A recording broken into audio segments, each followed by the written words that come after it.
originally from Jersey, moved down here before 9/11. My mother was there in the 93 bombing. She worked in Seven World Trade. My family wasn't really political. And people always ask me, they're like, you must have came from a family that had a political background, somebody have run for office, but none of that was the case.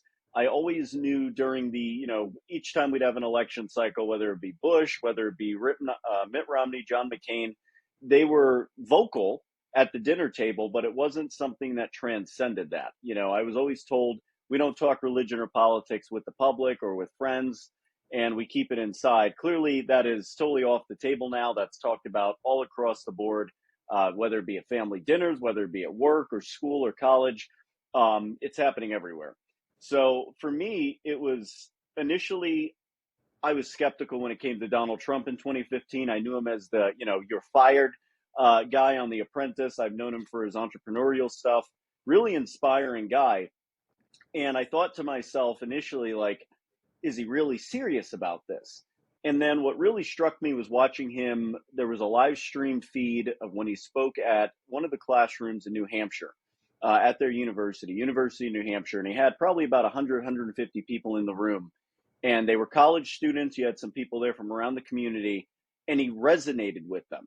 I mean, you're already talking to a group, where you got the caucuses, you got Iowa caucuses, and these people are hard to convince. This is a pretty serious state. If you get their support, it's great to have. And so when he was giving these speeches, you saw people clapping at almost everything they said.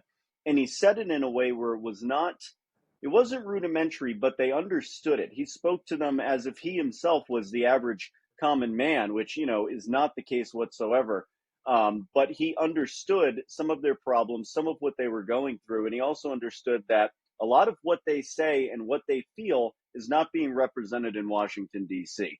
And that was the key takeaway, is that he knew how to message. He wasn't a suit in Washington. Even though he does come from corporate America and the entertainment world, he still understood the struggles of everyday American blue-collar workers across this country. And so to me, looking at who we had of the 17 contenders, Donald Trump was the guy to get the job done. Fast forward to now, when I started Students for Trump, we had no clue what we were doing. Neither did the Trump campaign. And so we were all working together to sort of figure out what was the best symbiotic relationship we could have, how we could work in this environment, get the message out there.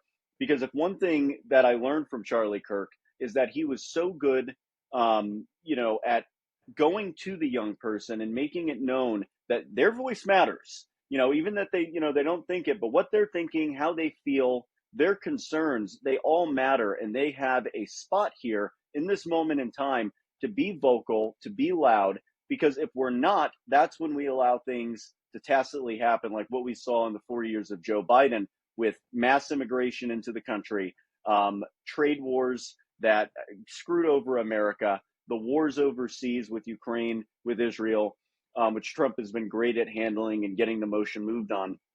But all of these things matter.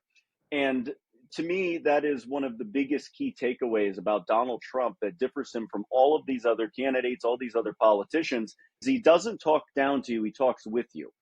And that is one of the best ways to get the youth vote, as we saw here in the last election, going to Twitch, going directly to the young people, going to where they get their source of information and targeting them that way. And that was a very effective strategy that got us historic numbers with young people this time around, and eventually got us into the White House for a second term. So, I think one of the biggest things, and you can cut me off here because I know that I'm going into it, but I mean, look at all the accomplishments that Donald Trump has gotten done here in less than a year.